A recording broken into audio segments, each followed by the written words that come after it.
آپ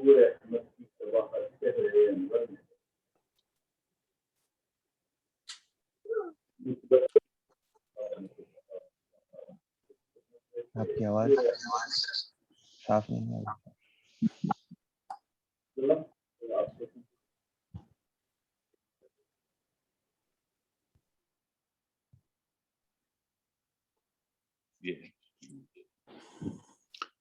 السلام علیکم ورحمۃ اللہ وبرکاتہ. وعلیکم السلام ورحمۃ اللہ.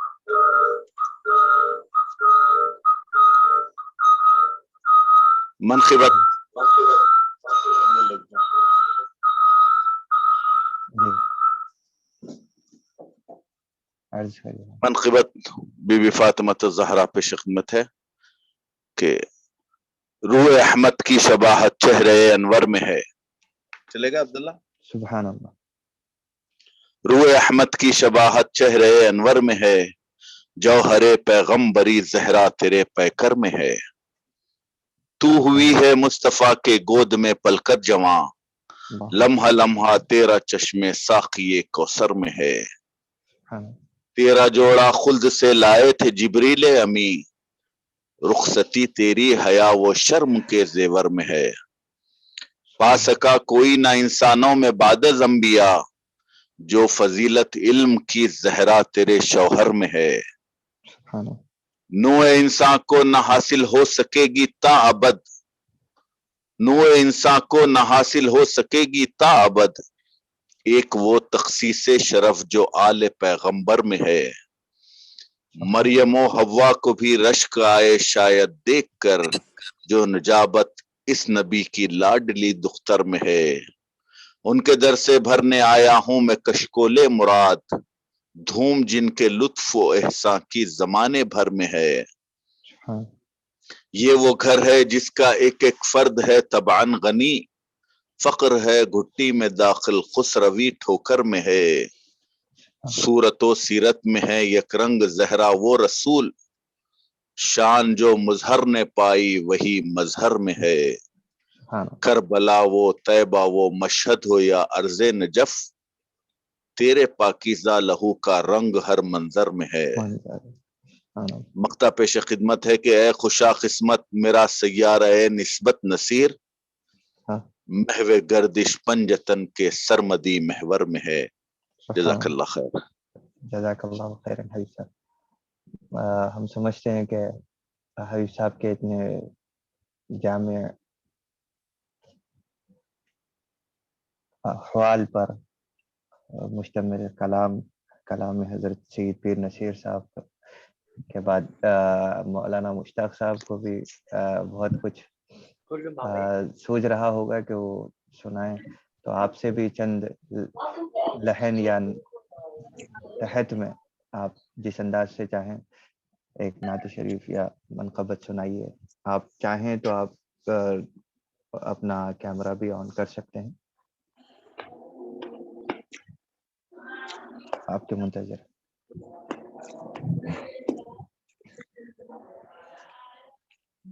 مشتاق صاحب.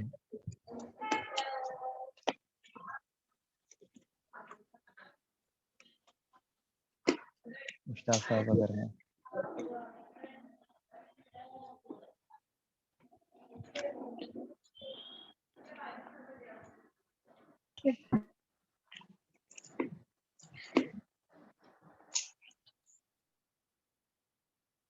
مشتاق صاحب ہیں. مولانا مشتاق احمد اشرفی صاحب.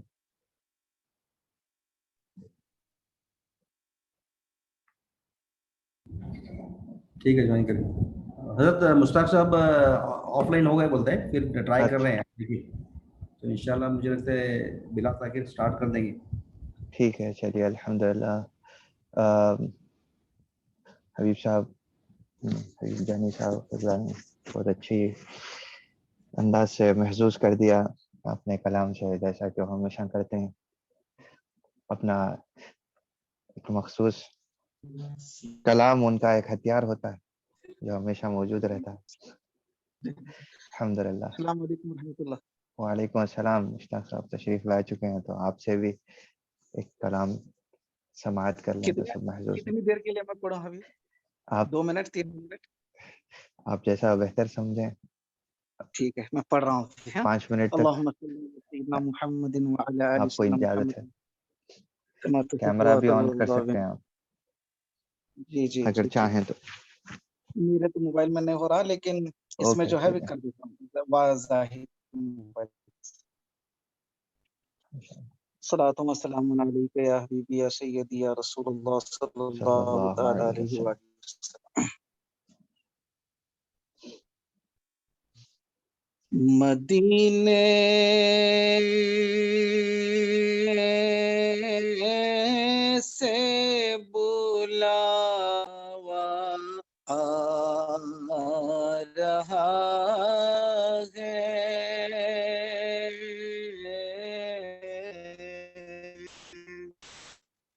مدینے سے بلاوا رہا ہے. مدینے سے بلاوا آ رہا ہے. میرا دل مجھ سے پہلے جا رہا ہے. میرا دل مجھ سے پہلے جا رہا ہے. سبحان اللہ. یہاں مرضی نہیں چلتی کسی کی.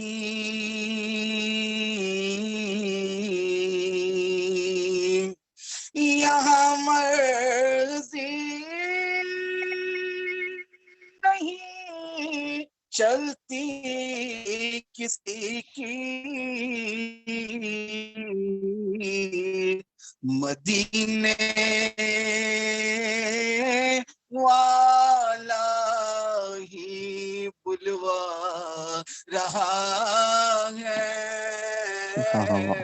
مدینے والا ہی بلوا سبحان اللہ. رہا ہے. عجب ہے سبز گنبد کے نظارے. عجب ہے سبز گنبد کے نظارے. عجب ہے سبز گنبد کے نظارے. نگاہوں کو خدا یاد آ رہا ہے. سبحان اللہ. نگاہوں کو خدا یاد اللہم آ صلی رہا علیہ. ہے. آپ کے پیر و مرشد حبیب مجتبیٰ کی مناسبت سے یہ شعر میں عرض کر رہا ہوں. اللہ کرے بالوی سادات قبول فرمائیں. آمین. نوازوں کا وہ صدقہ بانٹتے ہیں. نوازوں کا وہ صدقہ بانٹتے ہیں. نوازوں کا وہ صدقہ بانٹتے ہیں. زمانہ ان کا صدقہ کھا ہے. اللہم صلی وسلم علیہ وعلی آلہ. زمانہ ان کا صدقہ کھا رہا ہے میرا دل بھی تو اپنے ساتھ لے جا میرا دل بھی تو اپنے ساتھ لے جا اکیلا کیوں مدینے جا رہا اللہم صلی وسلم علیہ ہے اللہم صلی وسلم علیہ اکیلا کیوں مدینے جا رہا ہے. بہت بہت شکریہ حبیب. جی، شکریہ آپ کا، جزاکم اللہ خیرن کثیرا.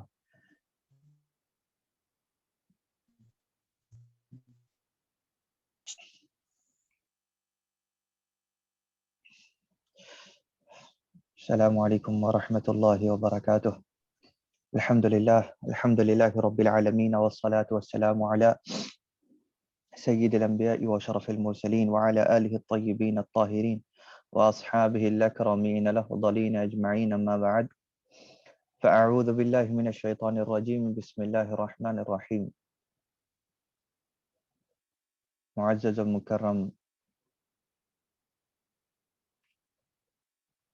ہمارے حبیب محمد بن عبداللہ رفیع صاحب المعروف حبیب جانی صاحب حفظہ اللہ، اور ہمارے عزیز ریاض احمد مکاشی صاحب اور مولانا مشتاق احمد اشرفی صاحب اور دیگر احباب جو ہمارے حیدرآباد اور بلگام اور ان کے علاوہ جہاں سے بھی شریک ہیں، سبھی عزیز ہیں، لیکن فردن نام لینے کا موقع بھی نہیں.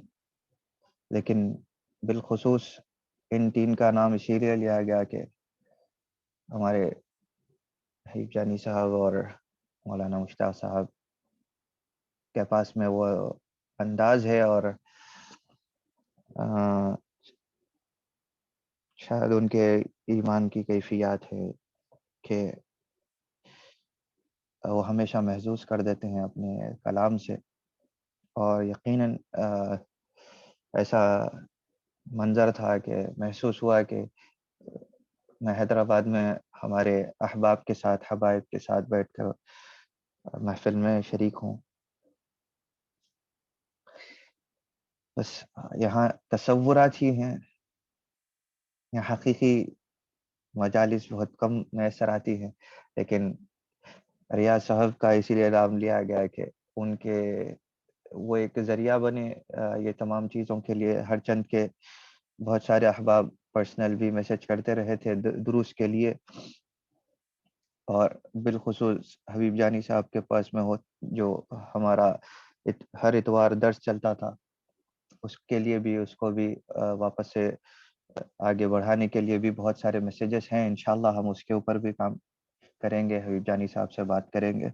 لیکن یہ چونکہ رمضان کے لیے خاص ہمارا درس چلتا تھا، تو اس کے حوالے سے ریاض صاحب کی پھر جب ریاض صاحب کی طرف سے بھی یہ بات آ گئی تو فیصلہ ہوا کہ ٹھیک ہے، اب کوئی ذمہ دار شخص کی طرف سے آ گیا ہے تو پھر ہم ٹیکہ لینے والے لوگ ہیں، تو جو پیچھے ہمیں ٹیکہ دینے کے لیے تیار ہو ہم ان کے ساتھ میں ہو جاتے ہیں. تو پیچھے والے لوگ سامنے آتے نہیں ہیں، اسی لیے ان کا نام لینا ضروری ہے. باقی فقیر کے ساتھ میں ٹیکہ تو آپ تمام حاضرین اور سامعین کا ہے ہی، اور بہت دوسرے دیگر افراد کا ہے کہ جو ان کی دعاؤں کے سبب سے ہمیں یہاں تک آگے چلنے کے لیے جو ہمت ملتی رہتی ہے، وہ شاید دعاؤں کا اثر ہے. بلا تاخیر ابھی تک وہ کلام کا سماع ہے. الحمدللہ اللہ تعالیٰ آپ تمام کو مزید خوش الحانی اور خوش کلامی عطا فرمائے، جو حضور اکرم صلی اللہ علیہ وسلم کی نعت کی نسبت سے اللہ تعالیٰ نے آپ کو عطا فرمائی اور دیگر نسبتوں کی وجہ سے عطا فرمائی، اللہ اس میں مزید ترقی عطا فرمائے۔ وقال المصنف رحمہ اللہ تعالی ونفعنا به وبأسراره: والعجب أنك ترى الجاهل المغرور لا يفتر عن طلب الدنيا ليلا ونهارا ولا يزال متكالبا عليها شديد العناية يجمعها ليلا ونهارا، يجمعها ومنعها والتمتع بها ويقيم لنفسه الأعذار الكثيرة على ذلك، ثم تجده جاهلا بأمر دينه لم يطلب علما ولم يجالس عالما ليتعلم منه قط۔ کل بہت تفسیر کے ساتھ اور تفصیل کے ساتھ علم اور دو احادیث مبارکہ جو سیدنا امام الحداد نے ذکر فرمائی تھی اس کے بارے میں بحث کرتے ہوئے کافی چیزیں آپ کے سامنے ہم نے گوشہ گزار کی۔ آج امام الحداد علم کی رکاوٹ کے تعلق سے اسی انداز سے گفتگو کرتے ہیں اسی کے اندر، کہ کہتے ہیں کہ رکاوٹ کیا چیز بنتی ہے کہ علم حاصل نہیں کرنا چاہتے یا علم تک پہنچنا نہیں چاہتے لوگ، تو اس کے بارے میں ارشاد فرماتے ہیں کہ جو چیز مانع ہوتی ہے، رکاوٹ بنتی ہے، آبسٹیکل بنتی ہے جو ایک شخص کو علم حاصل کرنے کے لیے، وہ ہے عجب، اور عجب کہتے ہیں انانیت کو، تکبر کو اور خود پسندی کو۔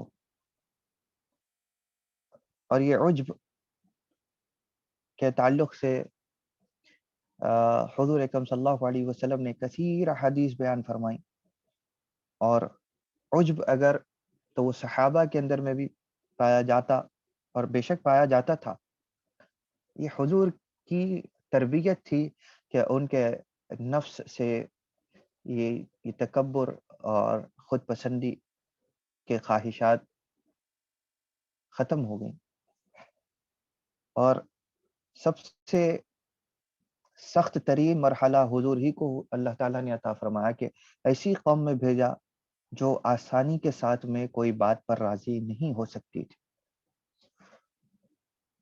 تو حضور صلی اللہ علیہ وسلم کو عرب ہی میں پیدا کرنا، حضور صلی اللہ علیہ وسلم کو نہ عجم میں پیدا کیا، نہ مغرب میں پیدا کیا، نہ کسی اور مقام پر، تو یہ وجہ کیا تھی کہ حضور صلی اللہ علیہ وسلم کسی دوسری رنگ و نسل میں سے نہ ہوئے؟ تو یہ بات ہے، اس کی حکمتوں میں بہت چیزیں ہیں کہ عرب ہونے کی وجہ کیا تھی، اس میں بہت چیزیں ہیں۔ اور عرب کو اس وقت تو ویسے ہی عرب جو ہے دیگر عوام میں فضیلت رکھنے والے مانے جاتے، لیکن حضور صلی اللہ علیہ وسلم کے فریضوں میں سے یہ تھا کہ ایسی قوم کے پاس میں کہ جن کا تکبر ہر چیز کو قبول کرنے سے روکتا ہو، کوئی بھی چیز ہو، کوئی عام بات بھی ہو، چھوٹی چھوٹی بات پر وہ تلواریں کھینچ لیتے تھے۔ کیوں؟ کہ ان کا تکبر کام کرتا تھا، ان کا تکبر کسی بھی چیز کو قبول کرنے کے لیے انہیں روکتا تھا، رکاوٹ بنتا تھا۔ تو آپس میں اپنے اقربا کی، اپنے رشتہ داروں کی بات بھی نہیں سنتے تھے، آپس میں خود خاندانوں میں اور قبیلوں کے اندر بھی، اور بعد ایک قبیلہ دوسرے قبیلے سے بھی لڑ پڑتا تھا۔ تو ان ساری چیزوں کا دار و مدار عجب، تکبر پر تھا، خود پسندی پر تھا۔ تو یہ کیا چیز ہے تکبر؟ تو یہ انسان کو ایسا مغرور بنا دیتا ہے کہ انسان اپنے آپ کو بہت اونچائی پر دیکھتا ہے، اپنے آپ کو سب سے بہتر دیکھتا ہے، اور اپنے آپ میں یہ سمجھتا ہے کہ وہ جو کچھ دیکھتا ہے، وہ جو کچھ سوچتا ہے، سمجھتا ہے، یا جتنا اس کو معلوم پڑتا ہے وہی سب سے زیادہ صحیح ہے، اور اس میں دوسروں کی بات کو سننے سے وہ اپنے آپ کو، اس کا نفس تکبر کے پردوں کے اندر اس کو یہ اس بات پر جمائے ہوئے رکھتا ہے کہ تو کسی کی بات کو قبول نہ کر.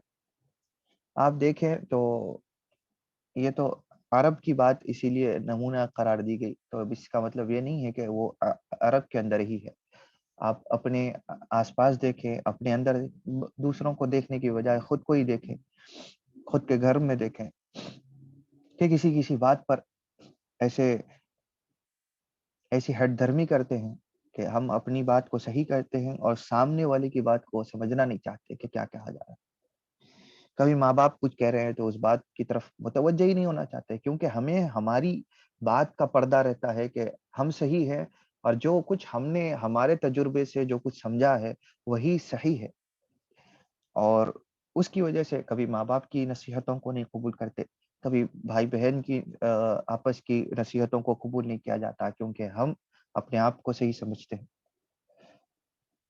کبھی چھوٹا کوئی بات کہہ دے تو اس بات کی طرف متوجہ نہیں ہوتے کہ انہیں چھوٹا ہے، ہم اس کی بات قبول کریں گے.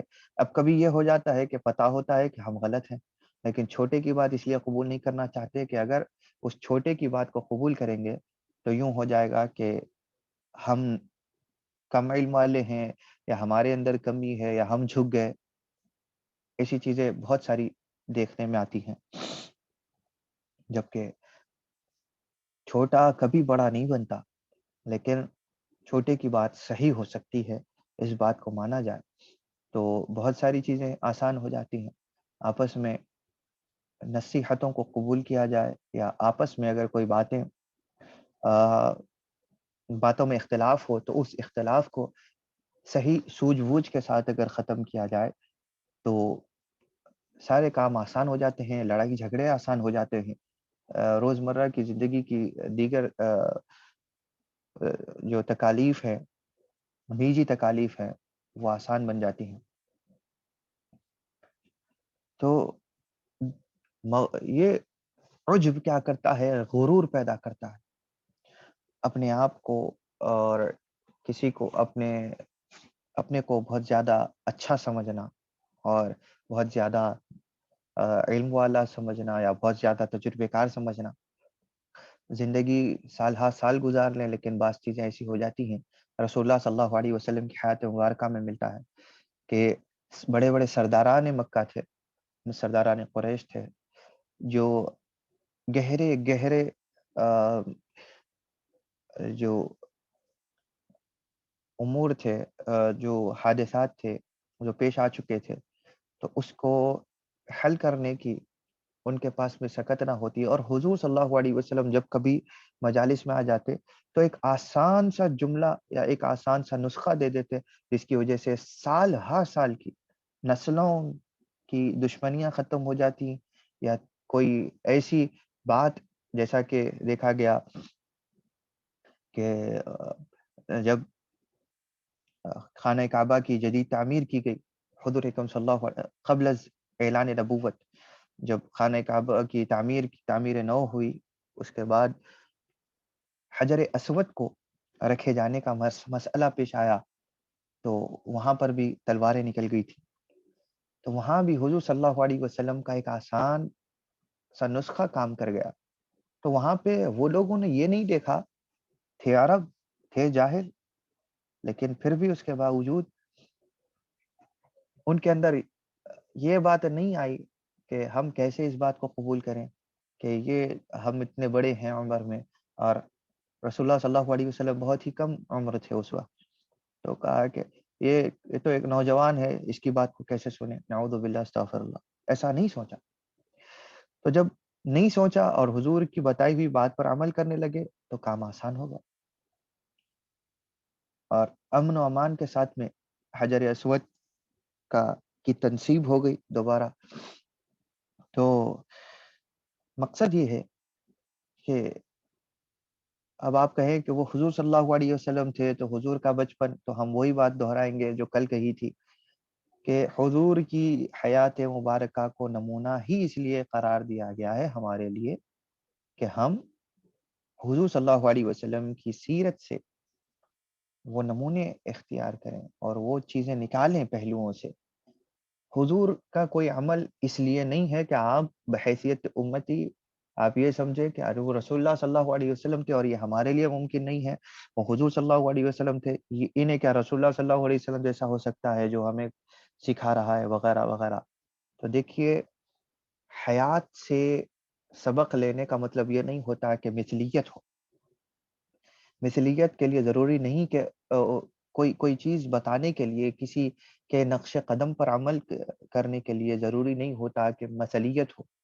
بغیر مثلیت کے بھی، بغیر ایک جیسا ہونے کے بھی، بغیر اس منصب اس حیات مبارکہ جیسا نہ ہونے کے باوجود بھی، بحیثیت انسان اور ایک دانشمند اور ایک عقل و شعور رکھنے والا شخص وہ باتیں بتا سکتا ہے کہ جو کبھی ہمارے عقلوں پر، کبھی یا تو ہمارے تکبر کی وجہ سے، ہماری ہٹ دھرمی کی وجہ سے، یا کبھی ہمارے ذہن پر دوسرے افکار کے کا غبار ہونے کی وجہ سے، یا دنیا کی دوسری تکالیف میں ملوث ہونے کی وجہ سے، جہاں کہیں ہماری عقل سوچنے پر عاجز ہوتی ہے، وہاں کہیں دوسروں کے مشورے کام کر جاتے ہیں۔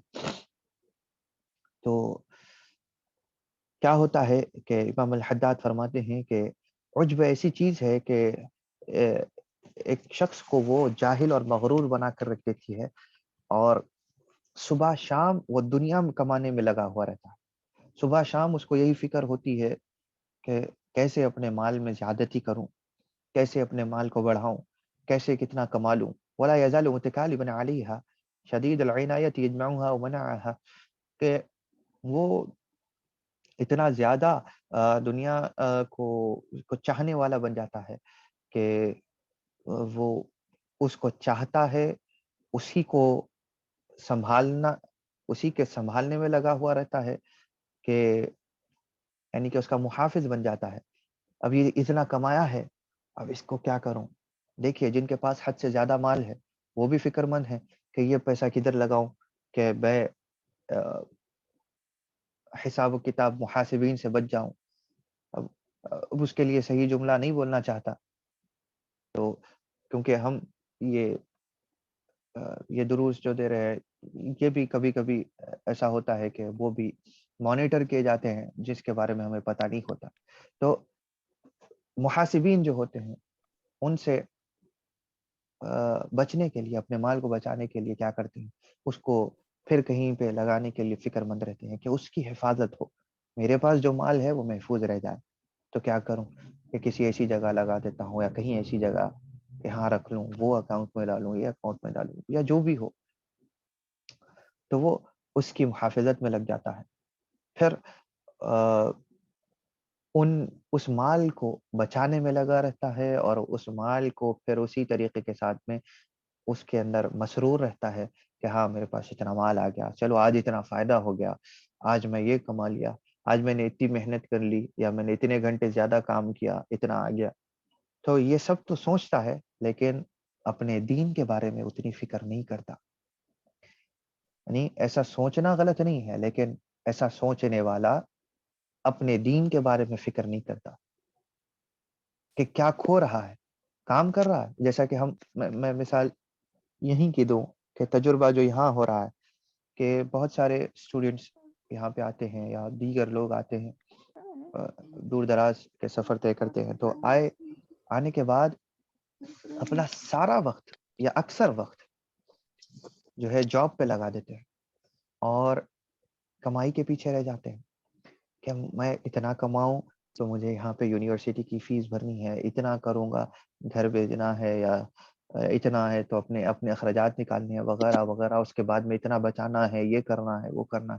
اس کی وجہ سے کیا کرتے ہیں کہ دن کا اکثر وقت جو ہے ان کا دنیا طلبی میں لگ جاتا ہے۔ ٹھیک ہے، مجبوریاں ہیں، لیکن اس کی وجہ سے دین کی طرف توجہ ختم کر دی۔ نمازوں کا وقت چلا جاتا ہے، تو مجبوری یہ بتاتے ہیں کہ ہاں بھائی کام پر تھے۔ تو بھائی ایسا کام آپ کو کرنے کے لیے کس خدا نے فرمایا ہے کہ تم اپنے نمازیں چھوڑ رہے ہو، تم روزوں کے اوپر اثر پڑتا ہے، یا تمہاری دوسری عبادات کے اندر دن کبھی رات بھر کام کرتے ہیں تو دن سارا کا سارا سونے میں جاتا ہے، جمعہ چھوٹتی ہے، فرائض دوسرے چھوٹتے ہیں، سب چیزوں پر اثر پڑ رہا، تراویح ہے، سنن نمازیں ہیں، یہ سب پہ اثر. تو ایسی کمائی کہ آپ کے تکالیف کا خیال رکھتے ہوئے کہ ایسی کمائی کے پیچھے بھاگنا، یہی آپ کے اوپر پردے ڈالتا ہے عجب کے، اور وہاں پہ یہ ہو جاتا ہے کہ ہاں مجھے زیادہ پتا ہے. اب اس پتا ہونے میں، اپنے آپ کو زیادہ پتا والا سمجھنے میں کیا ہوتا ہے کہ علم اور علم کی طلب اور تڑپ ختم کر دیتے. اس سے کیا ہوتا ہے، وَيُقِيمُ لِنَفْسِ الْعَذَارَ الْكَثِيرَ، نفس کے اندر بہت سارے ایکسکیوزز پیدا ہو جاتے ہیں، بہت سارے بہانے حیلے پیدا ہو جاتے ہیں، اور ہر چیز پر معذرت کرنے لگ جاتا ہے کہ ہاں بھائی میں نے یہ چھوٹ گیا تو یہ ہو گیا، کیا کرے، تھکے ہوئے تھے سو گئے، اب یہ تھا جاب پہ تھے تو کیوں نہیں پڑھی، تو جاب پہ نہیں پڑھنے کی اجازت ہوئی کسی کو تو کہہ دیا کہ ہاں بھائی جاب پہ نہیں ہے، تو چھوڑو ایسی جاب دیکھو کہ جہاں پہ اللہ سے بھروسہ رکھو، اللہ تعالیٰ پر اعتماد رکھو. یہ یہاں کا ایک مثال دے رہا ہوں، اس سے مطلب یہ نہیں کہ آپ سمجھیں کہ یہ دوسروں کے لیے نہیں ہے، یہ ہر ایک کے لیے ہے کہ جو اپنے one should see yourself in his boot، کہ وہ اپنے آپ کو اپنے ہی مقام پر دیکھے کہ وہ کیسا ہے، کہ میرے سے کیا غفلتیں ہو رہی ہیں، تو میں کس چیز کے پیچھے جانے کی وجہ سے کیا چیز چھوٹ رہی ہے، تو اس کی طرف توجہ ہو. اور ثم تجد جاہلا بامر دینہ، یہ چیزیں کیا کرتی ہیں کہ انسان کو اپنے دین کے معاملات میں جاہل بنا کر رکھ دیتی ہیں، اور وہ کبھی مزید علم چاہنے کے لیے آگے نہیں بڑھتا. اس کو صرف یہ سوجھی ہوئی ہوتی ہے کہ پیسے بڑھانا کیسا ہے یہ بتاؤ، زیادہ پیسے کمانے کیسے ہیں یہ بتاؤ. میں 20,000 کماتا ہوں، 15,000 کماتا ہوں مہینہ، 50,000 کماتا ہوں یا 1,00,000 کماتا ہوں، اب اس میں کیسے بڑھاؤں، بتاؤ کہ 20,000 صحیح کیسے آ جائے تاکہ 20,000 بھی آ گئے تو بھائی میرا کرایہ نکل جائے گا یا میرا مہینے کا خرچ نکل جائے گا، باقی کے پیسے. لہذا انسان کو فکر یہی ہے کہ وہ کسی طرح دنیا طلبی میں رہے، اور علم کے بارے میں یہ فکر نہیں کرتا کہ کسی طرح میں اتنا کما لوں کہ میری روزی روٹی چل جائے، میرا گزر ہو جائے، میرے گھر والے خوش رہ جائیں، اتنا کما لیا ہے تو کافی ہے، اب وقت نکال کر میں دین کے لیے کیسا وقت بناؤں. انسان اگر یہ کیلکولیٹ کرے تو پھر یہ کیلکولیشن اس کو دین کے معاملات میں اچھائی کی طرف لے جاتا ہے، دین کے معاملات میں اللہ تعالیٰ کی رضا کی طرف لے جاتا ہے. جب اللہ راضی ہو جائے تو کیا کرتا ہے کہ وہ آپ کے لیے رزق کے دروازے کھول دیتا ہے، وہ آپ کے لیے تمام آرام و آسائش کو اتار دیتا ہے. جب آپ خود اس کی طرف بڑھنا نہ چاہیں تو اللہ تعالیٰ کیسا ہے کہ ومن یرید الدنیا نؤتہ منہا، جو دنیا چاہتا ہے، اللہ تعالیٰ کا فرمان ہے تو ہم اس کو اس میں سے ہی حصہ دیتے ہیں، جو دنیا چاہتا ہے ہم اس کو اس میں سے ہی دیتے ہیں. وہ دیتے ہیں حتیٰ کہ غرق ہو جاتا ہے. اس کے بعد جب وہ اس میں ڈوب جاتا ہے، دنیا میں ہی رہ جاتا ہے، اللہ تعالیٰ پھر آواز دیتا ہے کہ الہاکم التکاثر حتی زرتم المقابر، کہ کثرت مال نے، کثرت دنیا کی چاہ نے تمہیں اتنا اندھا کر دیا تھا کہ تم ہلاک ہو گئے. حتی زرتم المقابر، یہاں تک کہ اب وقت آ گیا کہ تم اپنی قبروں کی زیارت کرنے کے لیے پہنچ گئے، یعنی کہ اپنی قبر تک پہنچ گئے. تو یہ دنیا طلب کرنے والے کا حال ہے. پھر اللہ کیا کہتا ہے، وَمَن يُرِيدُ الْآخِرَةَ نُؤْتِهِ مِنْهَا، اور جو آخرت طلب کرتا ہے، جو آخرت کی خواہش رکھتا ہے، ہم اس کو اس آخرت میں سے حصہ دیتے ہیں، ہم اس کو اس کے آخرت میں سے حصہ دیتے ہیں، اور ایسا حصہ دیتے ہیں کہ لَهُمُ الْبُشْرَى فِي الْحَيَاةِ الدُّنْيَا وَفِي الْآخِرَةِ، کہ وہ دنیا میں بھی اس کے لیے بشارتیں، خوشخبریاں ہوتی ہیں، آخرت میں بھی اس کے لیے خوشخبریاں ہوتی ہیں. تو آپ کہیں کہ خوشخبری کیسے، آپ سمجھیں کہ ایک دنیا میں مبتلا شخص آپ اس کی مثال لیں گے اور کہیں گے کہ دیکھو اس نے زندگی بھر محنت کی، کمایا دھمایا، اور اس نے یہ بنا لیا وہ بنا لیا، اس کے پاس یہ ہے وہ ہے، اور وہ خوش ہے۔ دوسری طرف وہ جو آخرت چاہنے والا، دین کو چاہنے والا تھا، وہ دنیا میں بھی کمایا، ساری زندگی محنت کی، لیکن بچا کیا؟ اس کے پاس کچھ ہے نہیں۔ وہ چھوٹا سا گھر ہے جس میں رہتا ہے، اس کے گھر والے تھوڑا بہت قسم پرسی کی حالت میں رہتے ہیں وغیرہ وغیرہ، لیکن خوش یہ بھی ہے، خوش یہ بھی ہے، خوش وہ بھی ہے۔ تو یہ شخص جو کم کما کر، اس کی نسبت کم کما کر خوش ہے اپنے حال میں، اس کا گزر ہو رہا ہے، اس کے گھر والے اچھا ٹھیک سے سو سک رہے ہیں، دن بھر کا کے لیے اناج کما لیا، خوش ہے، تو پھر اس کی دنیا بھی اچھی ہے۔ اور ایسا شخص جس نے اپنے دین کو، اس کمائی کے دوران دین کو نہیں بھولا، تو وہ آخرت کے معاملے میں بھی اچھا ہے۔ تو بات دنیا میں رہنے کی یہ نہیں ہے کہ آپ آگے کا اتنا سوچیں، سوچیے، اچھی چیز ہے، لا تنسا نصیبک من الدنیا، اللہ تعالیٰ نے فرمایا کہ تم دنیا میں سے اپنے نصیب کو مت بھولو، لو دنیا سے جتنا تمہیں لینے کا اختیار ہے، حکم ہے، لو، لیکن ایسا لینا کہ جس میں خدا کو بھول گئے، عبادات کو بھول گئے، اور بہانہ یہ کثیر الاعتذار بن گئے کہ کثرت سے بہانے ہیں کہ اللہ معاف کرنے والا، اللہ ایسوں کو نہیں معاف کرتا۔ یہ کانسیپٹ غلط بٹھایا گیا ہے کہ اللہ معاف کرنے والا ہے، کیسوں کو معاف کرنے والا، کون سے گناہوں کو معاف کرنے والا ہے؟ ساری زندگی غفلت خداوندی میں گزار کر آپ یہ سمجھتے ہیں کہ آپ 4 سال 5 سال کما لوں گا اچھے سے، اس کے بعد اپنے گھر میں رہ جاؤں گا، اور اس کے بعد جو بھی عبادت کرنی ہے کروں گا، یا اتنے سال کماؤں گا اس کے بعد بیٹھ جاؤں گا۔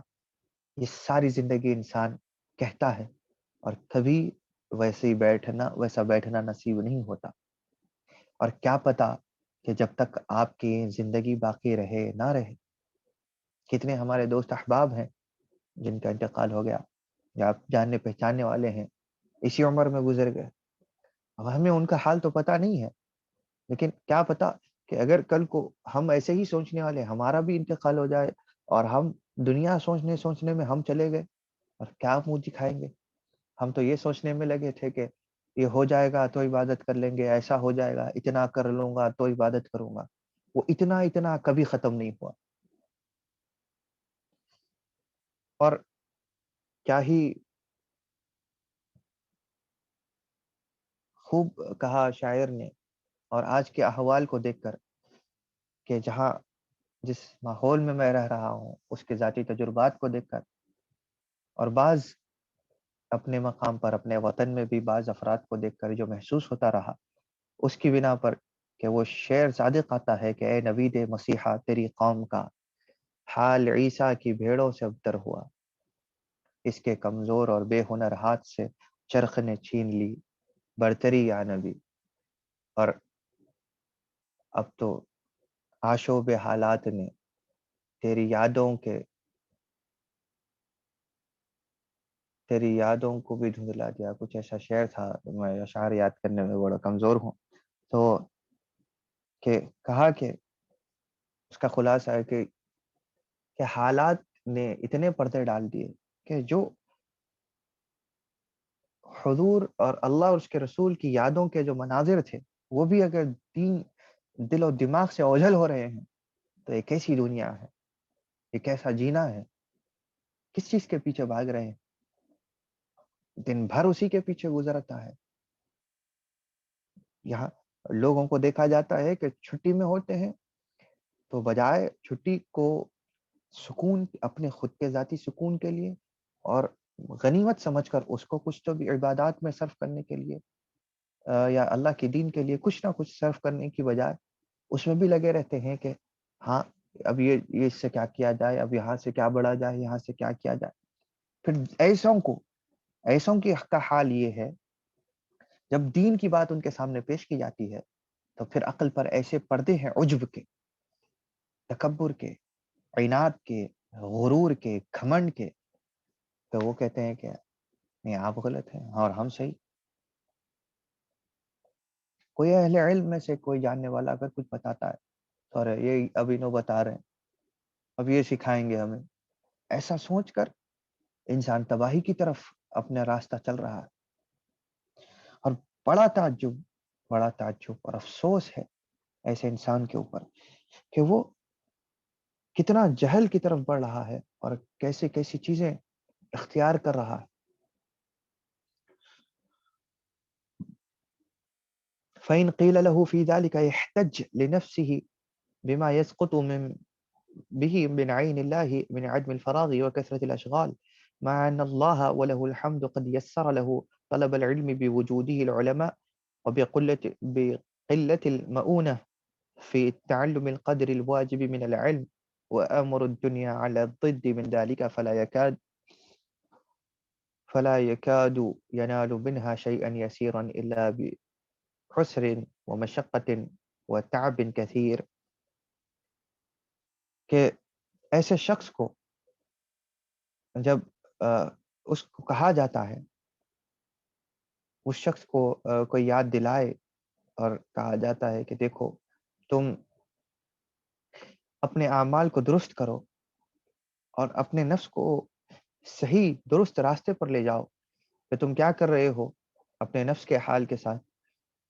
تم نے دنیا کمانے کے لیے، دنیا کی مشقتیں کرنے کے لیے تم اتنے اس کے اندر دھس گئے کہ تم نہ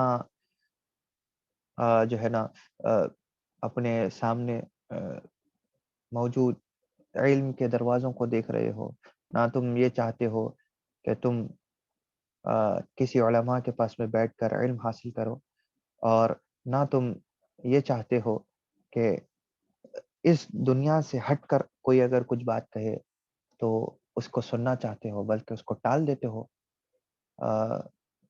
بہت ساری بیہودی باتیں کر کے، یا اپنے مزاج کی سختی دکھا کر اہل علم کو ٹال دیتے ہو، یا اہل علم تم تک نہ بھی پہنچے لیکن تمہارے اطراف میں ہیں. اور آج اللہ تعالیٰ نے، امام الحداد فرماتے ہیں اس زمانے میں، آج سے 400 450 500 سال پہلے کی بات، فرماتے ہیں کہ 450 سال پہلے کہ اللہ نے علم کو کتنا آسان کر دیا ہے.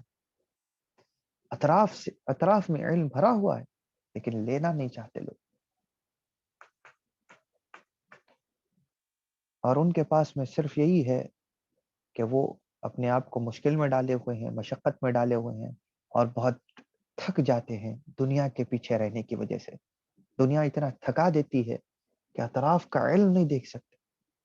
علم آپ کے اطراف ایسا ہے کہ یقین مانیے کہ کھانے کو آپ ہاتھ بڑھائیں تو اتنا کھانا نہ ملے جتنا علم موجود ہے، لیکن وہ علم حاصل کرنا کوئی نہیں چاہتا. فلیس ذلک الا من موت القلب، اس ایسے شخص کے لیے کوئی چیز نہیں رکھی ہے سوائے یہ کہ اس کا دل مردہ ہو جاتا ہے، اس کے دل کو موت ہو جاتی. جس کا دل مردہ بن جائے خبردار ہو جائیے کہ جس کا دل مردہ ہو گیا تو پھر اس کے تقدیر میں ہدایت کا دروازہ دوبارہ کھلنا بہت مشکل بن جاتا ہے. اس کے دل پر پردے ڈلتے چلے جاتے ہیں. جس کے دل کو اللہ مردہ کر دے، مردہ ہو جانا دل کا، یہ بہت بری چیز ہے. اور اللہ تعالیٰ بھی فرماتا ہے الا من اتى الله بقلب سلیم، کہ جو اللہ تعالیٰ کے پاس سلامتی والا زندہ دل لے کر آئے گا، اللہ تعالیٰ اس کو اپنی رضا اور خوشنودی کے دروازوں سے گزارے گا اور اس کے اوپر اپنے انعامات اور اکرامات فرمائے گا. اور اسی دل کے بارے میں اللہ تعالیٰ نے قرآن میں دیگر مقامات میں بھی فرمایا کہ کتنے ایسے پتھر ہیں کہ جو ثم قست قلوبكم من بعد ذلك فهي كالحجارة وشد قسوة فإن من الحجارة لما يتفجر منها الأنهار، کہ تمہارے دل اتنے مردہ ہو گئے اور اتنے سخت ہو گئے اس ہدایت کو اور دین کی بات کو، اللہ تعالیٰ اور اس کے رسول کی طرف بلائے جانے کو رد کرتے ہوئے، ٹھکراتے ہوئے دل اتنے سخت ہو گئے کہ ثم قست من بعد ذلك، کہ اتنا سخت ہو گئے کہ پتھر سے زیادہ ان کی سختی بڑھ گئی.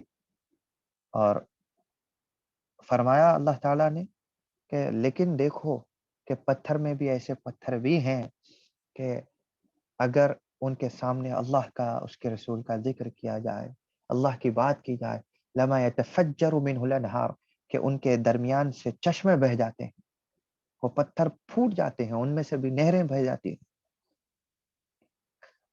وَإِنَّ مِنَ الْحَجَارَةِ لَمَا يَشَقَّقُ مِنْهُ الْمَاءُ, کہ کئی ایسے ہیں کہ جن کے درمیان سے جب شق ہو جاتے ہیں پتھر اللہ کے بات سے, اللہ کے کلام سے, اللہ کی یاد سے, جب شق ہو جاتے ہیں تو ان سے بھی پانی بہہ جاتا ہے. اے انسان, تمہارے دل اتنے سخت ہو گئے کہ اب تمہارے سامنے اللہ کا بھی ذکر کیا جائے تو تم ٹال دیتے ہو, لیکن دل کے اندر ذرا برابر بھی اثر نہیں پڑتا. کیسا انسان ہے یہ, کیسا دل ہے کہ اتنا سخت ہو گیا کہ ویسے پتھر جیسا بھی نہیں رہا کہ جن میں خشیت اور خوف کا یہ عالم ہے کہ چشمے بہہ جاتے ہیں یا ریزہ ریزہ ہو جاتے ہیں اللہ کی کلام کی ہیبت سے. تم تو وہ بھی نہیں رہے. دل تو اتنے خطرناک اور اتنے سیاہ آلود ہو گئے اور اتنے مردہ ہو گئے. وَهُوَ إِنَّ أمر الدين على اللسان وقلة الاحتفال بأمر الآخرة فإنه يرى حاجته إلى متاع الدنيا ظاهرة حاضرة. کہا کہ یہ اس لیے ہے کہ ان کے پاس دین کے کام صرف دین کے کاموں کو انسان اپنے اوپر بوجھ سمجھتا ہے, اپنے اوپر بہت مشقت والا سمجھتا ہے. وقلت الاحتفال بامر الاخرہ, اور آخرت کی مجالس کو, آخرت کی یاد آنے والی مجلسوں کو بہت کم ہی اختیار کرتا ہے. فإنه يرى حاجته إلى متاع الدنيا, کیونکہ وہ اپنی حاجت کو دنیا کی طرف دیکھتا ہے کہ اگر دنیا کو ظاہر, جو صرف دنیا کو حاضر اور ظاہر سمجھتا ہے, جو دکھتا ہے اسی کو اپنے لیے کل سمجھتا ہے, اپنے لیے سب کچھ سمجھتا ہے, لیکن وہ نہ دکھنے والے خدا کی طرف آگے نہیں بڑھتا. نہیں دکھنے والے خدا کی طرف آگے بڑھے تو اس کی حاجتیں پوری بھی ہوں, لیکن ایسی دنیا کے پیچھے جب جا رہا ہے. یاد پڑتا ہے کہ سیدنا امام علی المرتضی رضی اللہ تعالی عنہ ارشاد فرماتے ہیں, الدنیا سوق الخسران, سوق الخسران, فرماتے ہیں کہ دنیا خسارے کا بازار ہے, کہ تم جتنا اس کی طرف اس کو حاصل کرنے کے لیے دوڑو گے وہ اتنا تمہیں دوڑائے گی. سبحان اللہ. حکم العلی, کہ یہ سیدنا علی رضی اللہ عنہ کی حکمتیں ہیں. فرماتے ہیں کہ جتنا اس کے پیچھے بھاگتا ہے وہ اتنا ہی تمہیں بھگاتی. اور انسان ہر بھاگتے ہوئے ہر قدم پہ سمجھتا ہے کہ ابھی تھوڑا بھاگ لوں گا تو اس کو پکڑ سکتا ہوں, لیکن دنیا کبھی ہاتھ میں نہیں آنے والی.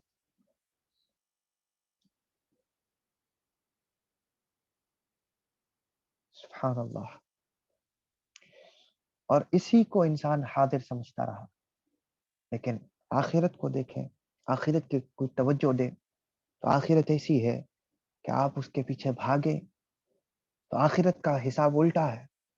تم خدا کی طرف ایک قدم بڑھاؤ, وہ تمہاری طرف آئے گی 10 قدم بڑھاتا. تم اپنا ایک قدم بڑھاؤ گے, انسان اپنی طاقت و قوت کی جو بھی اس کی طاقت ہوگی اس کے حساب سے ایک قدم بڑھے گا, اور ہوگا قدم انسان کا ہی ایک قدم, اور اللہ بدلے میں 10 قدم اپنے 10 قدم آگے بڑھتا ہے. تو سوچئے کیا انعامات ہیں, لیکن انسان اس کی طرف بڑھنا نہیں چاہتا. وَيَرَى حَاجَتُهُ إِلَى الْعِلْمِ بَعِيدَةً غَائِبَةً, اور انسان اپنی حاجت کو, علم کی طرف اپنی حاجت کو بہت دور دیکھتا ہے, غائب دیکھتا ہے, وہ ضروری نہیں سمجھتا. دور دیکھنے کا مطلب اس کے دل سے اتنا اندھیرا پیدا ہو جاتا ہے کہ وہ علم کو اتنا ضروری نہیں سمجھتا اس بارے میں. ہاں ٹھیک ہے, بعد میں معلوم کر لیں گے. مثال کے طور پر روزے آ گئے, روزے شروع ہو گئے. کتنے لوگوں کو روزہ کن کن چیزوں سے ٹوٹتا ہے, کن چیزوں سے باقی رہتا ہے, روزے کے لیے کب تک کھانا چاہیے, کب تک نہیں کھانا چاہیے, کب افطار کرنا چاہیے, کب نہیں کرنا چاہیے, یہ چیزیں معلوم نہیں ہے. وہ صرف ٹائمنگ دیکھ لیتے ہیں اور کہتے ہیں کہ اس کے حساب سے کرنا. ارے آپ کل کو سمجھ لیجئے کہ آپ کے فون میں ٹائم ٹیبلز ہے, فون آپ کے بجھ جائیں, کیا کریں گے؟ مساجد سے آپ سمجھتے ہیں کہ اعلان ہوگا, وہ ہوگا, کوئی ایسے مقام پر ہے کہ جہاں پر مسجد بھی نہیں ہے, کیا کریں؟ یا پورا اندھیرا ہو تبھی آپ افطار کریں گے؟ تو اس سے آپ کے روزے پر بھی اثر پڑتا ہے کہ یہ ممنوع چیزیں ہیں, اس سے روزہ مکروہ ہوتا چلا جاتا ہے. تو کب کرنا ہے اس کا علم حاصل کرو. کیوں نہیں کیا؟ روزے آنے سے پہلے تک سوچتے رہے ٹھیک ہے آئے تک کریں گے, جب تک پوچھ لیں گے, آخر میں آ گیا. اب آگے کس کو پتا ہے؟ کتنے لوگ جانتے ہیں ہمارے پاس میں؟ کوئی نہیں جانتا. روزے میں جا کر کورونا ٹیسٹ کرا لے رہے ہیں, ٹھیک ہے, RT-PCR ٹیسٹ ہو رہا ہے, ناک میں وہ ان کا آلہ ڈالتے ہیں اور وہ چیک کرتے ہیں. اس سے روزہ باقی رہتا ہے یا ٹوٹ جاتا ہے, کتنوں کو پتا ہے؟ حالت روزے میں لوگ جا کر کروا رہے ہیں. باقی ہے نہیں ہے تو کیا ہے, کیوں ہے, کوئی پوچھنا نہیں چاہتا. صبح اٹھتا ہے, برش کرتا ہے, ٹوتھ پیسٹ لگاتا ہے, بڑے اطمینان کے ساتھ پورا اپنی زبان صاف کرتا ہے, ٹنگ کلینر استعمال کرتے ہیں لوگ. روزہ کون سی چیز سے ٹوٹتا ہے, کون سی چیز سے نہیں ٹوٹتا, کسی کو نہیں پتا. حالت روزہ میں ہم نے اپنی آنکھوں سے دیکھا کہ بہت سارے لوگ غرارہ بھی کرتے ہیں یا منہ بھر کر کلی کرتے ہیں وضو میں, ٹھیک ہے. تو وضو میں آپ یہ سب چیزیں کر رہے ہیں, اس سے وضو کے اوپر کیا اثر پڑ رہا ہے کسی کو پتا؟ اسپرے یوز کر رہے ہیں یا دھواں استعمال کر رہے ہیں. تو ہر چیز کے پیچھے جائز ہے دھواں استعمال کرنا یا نہیں جائز؟ اگر جائز ہے تو کب, نہیں ہے تو کب؟ اگر نہیں جائز ہے تو پھر عورتیں جو ہے نا خانہ داری کی ذمہ داریوں کی وجہ سے چولہے میں ہوتی ہیں, دھواں جاتا ہے, اس کا کیا؟ غلطی سے کسی کو, حال ہی میں نے دیکھا کہ حالت روزہ میں کچھ چیز کرتے کرتے یہ ہو گیا کہ ہاتھ کو ان کے لگ گئی, کھانے کی چیز تھی, انہوں نے منہ میں ڈال کر صاف کر لیا. یہ عادت ہے نا, منہ میں ڈال کر انگلی چاٹ لیتے ہیں, چاٹ لیا. تو اب وضو کے روزے کے اوپر کیا اثر پڑ رہا ہے اس کا, کسی کو پتا نہیں معلوم. غسل کے لیے کیا ہے معلوم کریں گے, میں زندگی گزارتی. غسل کے لیے کیا ہے؟ آج بھی لوگ جاتے ہیں شاور کے نیچے ٹھہر جاتے ہیں. شاور کے نیچے ٹھہر جانے سے غسل ہو جاتا ہے؟ کسی کو نہیں پتا. یہاں آئے تو دیکھا کہ خیر ہندوستان میں بھی ہوگا لیکن یہاں تو عام ہے, باتھ ٹب ہے. بعض گھروں میں شاور نہیں ہے, باتھ ٹب ہے, یا شاور بھی ہے اور باتھ ٹب بھی ہے, اور لوگ گرم پانی کے ساتھ باتھ ٹب کو بھر کے اس کے اندر جو ہے نا اپنے آپ کو لیٹ لینے کو سمجھتے ہیں کہ یہ اس سے بدن صاف ہو جاتا ہے. تو صاف ہوتا ہے یا نہیں ہوتا؟ ہوتا ہے تو پوچھ تو لو, یا نہیں ہوتا ہے تو کیوں نہیں ہوتا معلوم کرو. کسی کو نہیں پتا. بس زندگی مغرب کا چلن دیکھ لیا بس. بھائی ہمارے بڑوں نے تو سال ہر سال گزارے تھے بنا بات ٹب کے, کیا ان کے بدن کو راحت نہیں ہوتی تھی؟ یہ سب دیکھا دیکھی کے انداز ہیں اور اثر ہے فکر مغرب کا, جو اپنے ذہنوں کو آپ دھندلا کر لے رہے ہیں. تو یہ سارا جہل ہے, یہ سب کچھ جہل ہے. یہ علم کی طرف آپ اپنے آپ کو بعید بعید بعید دیکھ رہے ہیں. ہاں پوچھیں گے. کب پوچھتے ہو؟ یہ پوچھنے میں کئیوں کی میت دیکھ لی ہم نے سامنے, اپنے نظروں کے سامنے. نہ ان کی اولادوں نے سکھایا, نہ انہوں نے کسی کو نہ انہوں نے سیکھنا پسند کیا, مر گئے. اس کے بعد میں غسل دینے کے لیے نہ اولاد آگے بڑھتی ہے, نہ اس کو کچھ پتا ہے. اس کے لیے کسی جاہل کو اٹھا کر لاتے ہیں, وہ اس کو کلمات ادا کرنا نہیں آتا, غسل میت دے رہا ہے, اس کو پتا نہیں ہے کہ کیا ہو رہا ہے. بہت ساری چیزیں ہیں. تو یہ سب کیوں کہ اپنے آپ کو انسان دنیا میں اتنا قریب دیکھتا ہے, دنیا ہی کو حاضر اور موجود دیکھتا ہے, اور اس کی وجہ سے علم سے دور ہوتا چلا جاتا. لأنه لا يحتاج إليه ولا يعرف منفعته إلا بعد الموت. امام الحداد کا جملہ دیکھیے, ایک ایک جملہ تاریخی جملہ, ایک ایک جملہ اس کو اٹھا کر پتھروں پر تراش کر رکھا جائے تاکہ وہ موجود رہے قیامت تک. کہ کیسا کہتے ہیں کہ کیونکہ وہ لا يحتاج, کہ وہ اپنے آپ کو سمجھتا ہے کہ وہ محتاج نہیں ہے اس علم کا, اور یہ اس لیے سمجھتا ہے کیونکہ وہ اس علم کے نفع کے بارے میں, اس علم کے فائدے کے بارے میں نہیں سوچتا. اب بعض لوگ یہ بھی سوچتے ہیں کہ یہ مسائل جان کر کیا کریں گے, ٹھیک ہے ہو گیا اس کے بعد میں کیا فائدہ. تو حقیقت میں انسان نے اس علم کے فائدے کو نفع کو نہیں سمجھا کہ کیا ہے اس کے پیچھے, جس کی منفعت, جس کا فائدہ اس کو بعد الموت معلوم ہوگا, موت کے بعد معلوم ہوگا. اور وقد نسی الموت, لیکن حال یہ ہے انسان کا کہ اس نے موت کو بھی بھلایا ہوا ہے, اس کو پتہ ہی نہیں ہے کہ موت کیا چیز. وَنَسِيَ مَا بَعْدَهُ لِغَلَبَةِ الْجَهْلِ عَلَيْهِ, اور اس نے موت کے بعد کیا ہونا ہے اس کو بھی اپنی جہالت کے غلبے کی وجہ سے بھول گیا. ایسا نہیں ہے کہ وہ بالکل نہیں جانتا ہے, لیکن اس کو جب یاد دلانے والا یاد دلائے تو اس کی روح کو احساس پیدا ہوتا ہے, اس کے قلب کو کیفیات پیدا ہوتی ہیں, قلب رقت پیدا ہوتی ہے, قلب لرزنا شروع ہوتا ہے, کبھی جسم کے رونگٹے کھڑے ہوتے ہیں, کبھی احساسات پیدا ہوتے ہیں. کب کہ وہ اپنے آپ کو جستجو میں بٹھائے کہ علم سیکھنا ہے. تو یہ چیزیں ہوتی ہیں جب احساس پیدا ہو تو وہ روح کو آتا ہے یاد مجھ کو وہ گزرا ہوا زمانہ. علامہ اقبال کی نظم ہے, لوگ سمجھتے ہیں کہ بچوں کے لیے, ہاں وہ نظم بچوں کے لیے بھی ہے, ہمیں بھی پڑھائی گئی تھی, تیسری جماعت میں کچھ تھے, 3rd کلاس میں تھے, کہ پرندے کی فریاد اس کا نام ہے, آپ کبھی ہو تو دیکھیے. لیکن حقیقت میں وہ پرندہ بمعنی روح ہے. آتا ہے یاد مجھ کو وہ گزرا ہوا زمانہ, وہ باغ کی بہاریں, وہ چڑیوں کا چہچہانا, آزادیاں کہاں وہ اب اپنے گھونسلے کی, اپنی خودی سے آنا, اپنی خودی سے جانا. یہ سب چیزیں, اور کہ اب تو میں پنجرے میں پڑا ہوں, یہ سب چیزیں کیا ہے کہ پنجرا کیا ہے, یہ دنیا ایک مثل پنجرا ہے, یہ جسم ایک پنجرا ہے. اس پنجرے نے ہمیں ہماری روح کو قید کیا ہوا. ہماری روح چاہتی ہے کہ ہم اس کو یاد کریں, اور اللہ تعالیٰ اسی کو یاد دلانے کے لیے پوچھتا ہے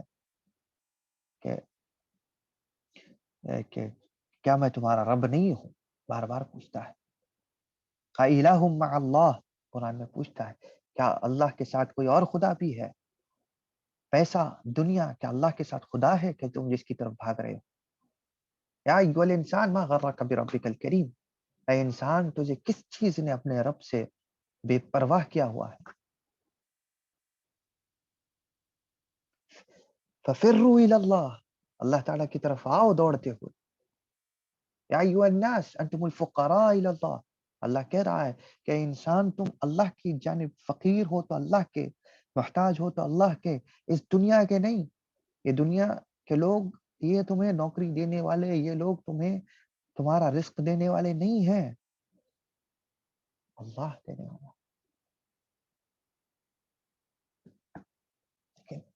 بھول گئے. کبھی کسی یاد دلانے والے, کسی صالح کے پاس میں آ کے بیٹھنا نہیں چاہا کہ جو الست بربکم, کیا میں تمہارا رب نہیں ہوں, وہ وعدے یاد دلائے, کہ جس کے جواب میں آپ کی روح کہے قالوا بلا, کہ ہاں وہ وعدہ جہاں پہ اللہ کا کیا تھا عالم ارواح میں, وہ چیزیں یاد آئیں.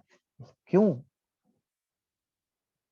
اب بدعقیدوں نے یہ بھی لہر دوڑا دی کہ جن کے پاس سے وہ وعدے یاد آنے تھے ان کے پاس بھی جانے کو شرک کہہ دیا, کفر کہہ دیا, بدعت کہہ دی, گمراہی کہہ دی. امت پریشان ہو گئی, کیا نہیں جانا. ہاں افسوس کن کن چیزوں کا کیا جائے. اپنے آپ کی قدروں کو پہچانے. ماشاءاللہ دیکھ رہے ہیں کہ 30-36 افراد آج کا درس ہمارا سن رہے ہیں, یا ان کے ذریعے سے پھر اور کتنے لوگ سن رہے ہیں نہیں معلوم. جو سن رہے ہیں, اگر صرف وہی لوگ اس بات کو سمجھ جائیں, ہماری بات نہیں ہے. یہ فقیر کو نہ دیکھیے کہ آپ سمجھیں کہ انہوں سکھا رہے, کیا نہیں ہے. میں کیا سکھا سکتا ہوں, میرا کام تھا پڑھ کے سنانا, میں پڑھ کر سنا رہا ہوں. آپ سن رہے ہیں, آپ امام الحداد کی بات سنیے, وہ مجدد اعظم کی بات کو سنیے, کہ جس کی شخصیت کا ہر لمحہ اللہ تعالیٰ کی طرف بلانے میں گزرا. ایسوں کی بات, اور ان کی بات کو بھی نہیں ماننا ہے, مت مانیے. یہ دیکھیے کہ وہ بلا کیا رہے ہیں, بول کیا رہے ہیں, اتنا سمجھ گئے آپ, تو آپ کے ذریعے سے وہ چیزیں عام ہوں گی. صرف اتنے ہی لوگ اس بات کو سمجھ جائیں, کتنا ایک انقلاب پیدا ہوتا ہے. صاحب هذا الوصف من الذين قال الله تعالى فيهم, کہ ایسے لوگ کہ جنہوں نے موت کو اور ہر چیز کو بھول گیا, اور جن کی ترجیح, جن کا مقصد, جن کا ظاہر و باطن ہر چیز دنیا کو دکھتا ہے, ان کے بارے میں قرآن ان کے وصف کے بارے میں, ان کے ایٹریبیوٹس کے بارے میں, ان کے کیریکٹر کے بارے میں کہتا ہے وَلَكِنَّ أَكْثَرَ النَّاسِ لَا يَعْلَمُونَ, حقیقت میں اکثر لوگ جانتے نہیں ہیں, علم نہیں رکھتے. يعلمون ظاهرا من الحياة من الحياة الدنيا وهم عن الآخرة هم غافلون. وہ سمجھتے ہیں جو حیات ظاہری ہے, جو دنیا ہے, جو آنکھوں کو نظر آتا ہے, اسی کو سب کچھ سمجھتے ہیں, اسی کو سارا علم سمجھتے ہیں, اور آخرت سے غافل رہتے ہیں, آخرت کے علم سے غافل رہتے ہیں, آخرت کی آگہی سے, اویئرنس سے اپنے آپ کو اگنورنٹ رکھتے ہیں. ایسے لوگ, ان کا وصف یہ ہے کہ وہ کبھی کامیاب نہیں ہوتے. تو قال الحسن البصری رحمہ اللہ, یہاں پہ ایک بہت نوٹیبل چیز ہے کہ جو حسن بصری رضی اللہ عنہ کے بارے میں سیدنا امام الحداد ارشاد فرماتے ہیں کہ حضرت حسن بصری رضی اللہ عنہ حضرت سیدنا علی رضی اللہ عنہ کے خلیفہ ہیں, خلیفہ بلا فصل, اور حضرت علی کے 4 خلفاء میں سے ایک, اور بڑے عظیم شاگرد حضرت سیدنا علی المرتضی رضی اللہ عنہ کے. تو انہوں نے کیا فرمایا, يأخذ أحدهم الدرهم على ظفره فيخبرك بزنته, يعني من شدة معرفته بأمور الدنيا, کہ ایسے لوگ کہ جو دنیا کو ترجیح دیتے ہیں اور آخرت سے, آخرت کا علم یا دین کا علم حاصل نہیں کرنا چاہتے, یا دین کے بارے میں معلومات نہیں رکھنا چاہتے, جو ضروری چیزیں ہیں. میں پھر کہتا ہوں, عالم بننے کی بات نہیں, کم سے کم پہلے ابتدا تو کرو کہ ضروری چیزیں حاصل کرو, اس کے بعد اللہ نے چاہا آپ کی جستجو رہی تو عالم بھی بن جاؤ. اللہ ہمیں آپ کو عالم بنائے, صحیح علم والا, عالم ربانی بنائے. کہ کہا کہ ایسا انسان کیا دیکھتا ہے کہ ایک درہم کو اپنے ایک ناخن پر رکھتا ہے اور پوچھتا ہے کہ اس کا وزن کتنا ہے, تاکہ وہ آپ کو دیکھے کہ دنیا کی چیزوں میں آپ کتنے ایکسپرٹ ہیں, یہ معلوم کرنے کے لیے کتنے آپ تجربے کار ہیں. وہ کیا کرے گا, جو دنیاوی معلومات رکھنے والا شخص. فقیر کے ساتھ یہ بھی تجربے ہوئے ہیں, ایسے بھی حوادث پیش آئے کہ لوگ آپ کو یہ معلوم کیا, وہ معلوم کیا کہہ کر جو ہے نا پوچھنے لگے دنیا کے بارے میں. تو یا مثال سے یاد آتا ہے کہ دیکھو, ہاں حقیقت ہے بڑوں کی بات کہ ہم دنیا میں ایکسپیرینس کرتے ہیں. ان کے سامنے آپ باتیں کرو دین کے تعلق سے کچھ بات علم والی, یا ان کو علم کی طرف بلانے کی, تو وہ کہتے ہیں کہ ایک درہم نکالیں گے, نکال کر آپ کے ناخن پر رکھیں گے, اپنے ناخن پر رکھ لیں گے یا آپ کے ناخن پر رکھیں گے, اور کہیں گے, پوچھیں گے کہ بتاؤ کہ اس کا وزن کتنا. تو کہ آپ جو ہے نا, اگر آپ اس کو بتانے سے عاجز آ جائیں گے تو آپ کا مذاق اڑائے گا. اور کہے گا کہ دیکھو تمہیں تو پتہ ہی نہیں کچھ بھی کیا ہے، دیکھو میں بتاتا ہوں کہ اس کا وزن یہ ہے. پھر چند درہم جمع کر لے گا اور کہے گا کہ دیکھو میں تول رہا ہوں، میں بغیر تولے کے کہتا ہوں کہ یہ اتنا وزن ہے. اس کے بعد ترازو میں رکھے گا اور کہے گا کہ دیکھو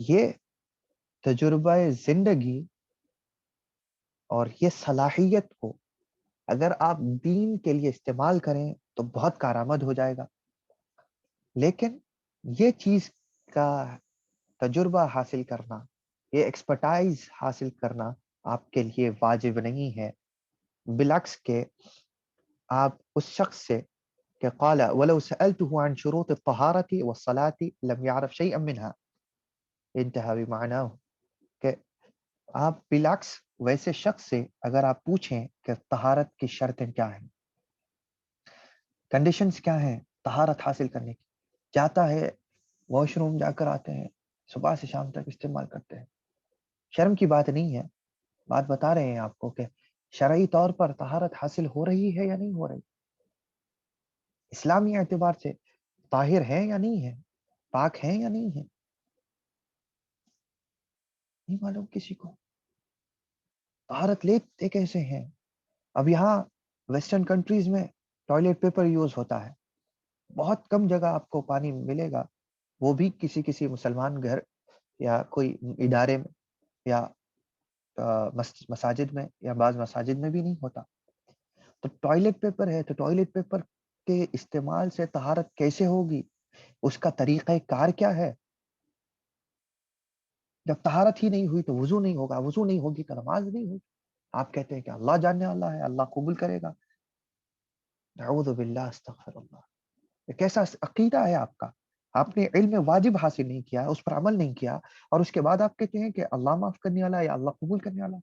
آپ یہ سب جان کر اپنی پوری کوشش کر کے جتنا ضروری ہو وہ کام کر لیتے اور اتنا علم حاصل کر لیتے، اور اس کے بعد جو بھی ذرائع طہارت ہے حاصل کر لینے کے بعد اللہ پہ اعتماد کرتے کہ اللہ اگر اس میں اگر کوئی کمی ہے تو معاف کر، تو اللہ معاف کر دیتا.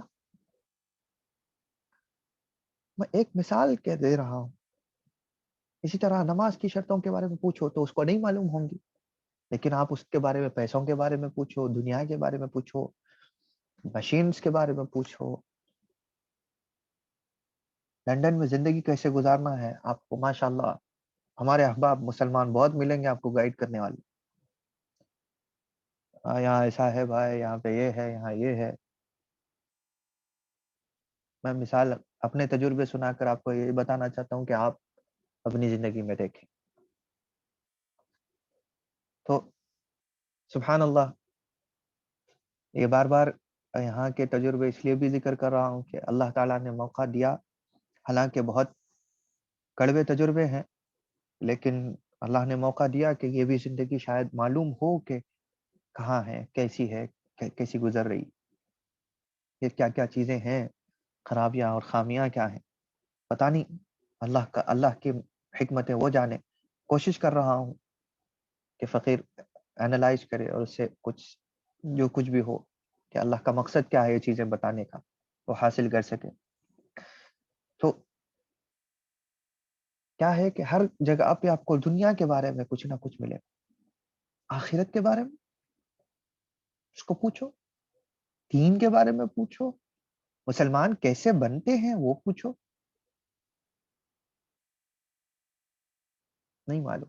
اس کو پوچھو کہ لندن کی کوئین کون ہے، پرائم منسٹر کون ہے، انڈیا میں پرائم منسٹر کون ہے، وزیر داخلیہ کون ہے، وزیر خارجہ کون ہے، آج فلاں پارٹی کو کتنی سیٹیں ملیں گی، وہ فلاں کب ہوگا، یہ کب ہوگا. ارے زر زر زر زر، تیز تیز تیز تیز زبان پہ رہتا ہے، سنا دے گا. ایسے ہی دین کے شرائط، دین کے احکام اتنے ازبر ہیں نہیں ہے تمہیں، وہ تو اللہ معاف کر دے. تو اللہ تو تمہیں یہ بھی معاف کرنے کو تیار ہے. تمہیں تو اللہ نے یہ تو حکم نہیں دیا کہ فلاں پارٹی کے بارے میں تم اتنی خبر رکھو، فلاں چیز کے بارے میں اتنی خبر رکھو. ضروری معلومات رکھنا اور ہے حد سے زیادہ چیزوں کا علم رکھ لینا. چلو تمہاری ذاتی خواہش ہے رکھو، لیکن تمہیں اس کے بارے میں اتنے محو ہو گئے کہ دنیا کے بارے میں دین کے بارے میں پرواہ نہیں. وہ فلاں صاحب فلاں عالم صاحب کا اگر آن لائن چل رہا ہے پروگرام، چلو ٹھیک ہے، اس کی ریکارڈنگ رہے گی، بعد میں سنیں گے، تو چلو ٹھیک ہے. کتنے لوگ سنے ہیں؟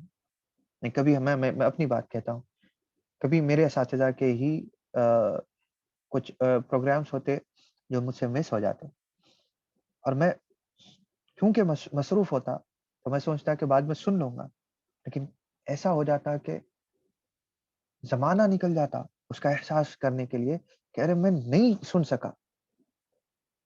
پھر الحمدللہ بعد میں توفیق ہو جاتی تو سن لیتا. تو ایسے کئی لوگ ہیں کہ جو نہیں سنتے. کیا ہوا؟ کیا ہو گیا اس کی بات؟ جو علم آپ کو ایسا گھر بیٹھے مل رہا تھا وہ بھی نہیں لیا، کیونکہ کام ہے آپ کو. گھر پہ مہمان آ گئے تو بلاؤ، بٹھاؤ، بٹھا کر سنا لو. پہلے عیب نہیں ہے، بٹھا کر سناتے ہوئے کھلاؤ، ضیافت کرو، خوش ہو جائے گا. حکمتیں استعمال کرو. ادعو الى سبیل ربکم بالحکمت والموعظۃ الحسنہ. حکمت کے ساتھ، دانائی کے ساتھ اور اچھے کلام کے ذریعے سے تم اللہ کے راستے کی طرف بلاؤ لوگوں کو. امام الحداد اور بہت سارے بعلوی سادات، سیدنا الامام الغوث القطب اور الفقیہ العالم الامام الائمہ سیدنا الحبیب ابی بکر صاحب عدن، یہ سیدنا امام الحداد کے اساتذہ میں سے. ان کا بھی یہی تھا. سیدنا حبیب ابی بکر العیدروس لوگوں کو دین کی دعوت کے لیے بلاتے تو ساتھ میں کھانا بھی کھلاتے. اور رمضان میں خاص طور پر یہ ہوتا کہ روزانہ 30 بکرے ذبح کرتے تھے. سارا عدن کو دعوت ہوتی تھی اس وقت کی آبادی کے اعتبار سے. اب آپ کہیں کہ 30 تو ہمارے ہی گھر میں لوگ نکل جائیں گے، اور آج کل کے لوگ تو نعوذ باللہ خود کے حصے کا کھانے کے بعد پھر لے کے بھی چلے جاتے ہیں. دوسروں کے بارے میں نہیں سوچتے کہ کوئی آئے گا تو وہ کوئی بھوکا نہ جائے، کسی اور کا خیال کرنا نہیں چاہتے کوئی بھی. تو وہاں کے جب کے لوگ چاہے جاہل تھے ہوں یا نہ تھے ہوں، ان کے اندر خودداری اور اچھائی اخلاق کی پاکیزگی تھی. لہذا لوگ آتے رات بھر، جو کام کرنے والے لوگ ہوتے تھے دن میں جن کو مصروفیات ہوتی تھی ان کو بھی بلاتے رات بھر تربیت میں رکھتے، اور خوب کھانا وغیرہ کھلایا جاتا. کھلانے کے بعد اوراد اور وظائف دے کر اور رات کی عبادات اور پورا ایک اسکیڈیول بنا کر دیتے کہ یہ سب چیزیں کرنی ہے، بٹھا دیتے. اور 1 مہینے تک اگر کسی کے خرچ کی بات آ جائے، گھر کے ضروریات کی بات آ جائے، تو خود مقروض ہو گئے تھے امام العدنی، اور مقروض ہو کر لوگوں کو 1 مہینہ تربیت کرتے تھے سال میں 1 مرتبہ ایسی. ورنہ تو دیگر مواقع پر بھی بلایا جاتا تھا، لیکن یہ 1 مہینے کا ورک شاپ ہوتا ان کا، اور ان کے لیے اجرت دی جاتی کہ جاؤ اس کو لو اور اپنے ضروریات گھر کی پوری کرو، پھر واپس آ جاؤ. گھر میں وقت تھوڑا گزار لو، آرام کر لو، اور اس کے بعد ضرورتیں پوری کرو، پھر واپس آ جاؤ. پھر یہ اسکیڈیول، یہ ٹائم ٹیبل ہے تمہارا.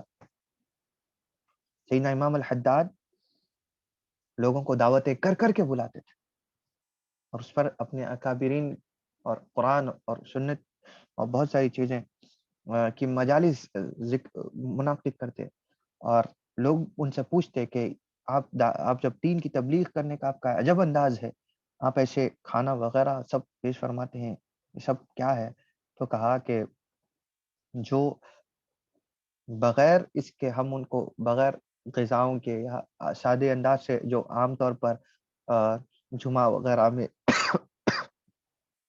یا دیگر خطابات کے ذریعے سے ہم ان کو بلاتے ہیں، تو جو لوگ ہمارے پاس نہیں آتے تو ہم ان کو، حکمت ہماری یہ ہے کہ ہم اپنی اکابرین کی برکتیں ہم ان کو غذاؤں کے ذریعے سے اتارتے ہیں، غذاؤں کے ذریعے سے ان کے اندر منتقل کرتے ہیں تاکہ وہ دین کی طرف راغب، اپنے لیے نہیں، دین کی طرف راغب ہو. یہ حکمتیں ہیں.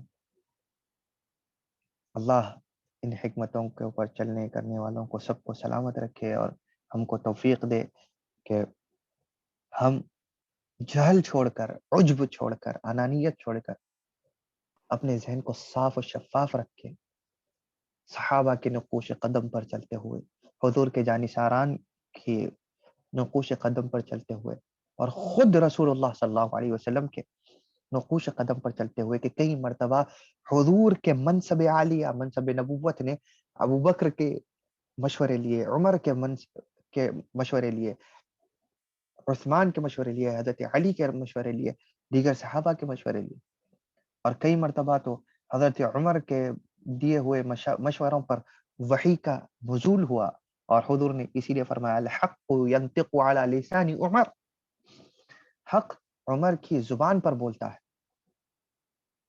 اور حضور کے لیے حکم بھی فرمایا اللہ نے، وَشَاوِرْهُمْ فِي الْأَمْرِ، قرآن کہتا ہے کہ حبیب جب آپ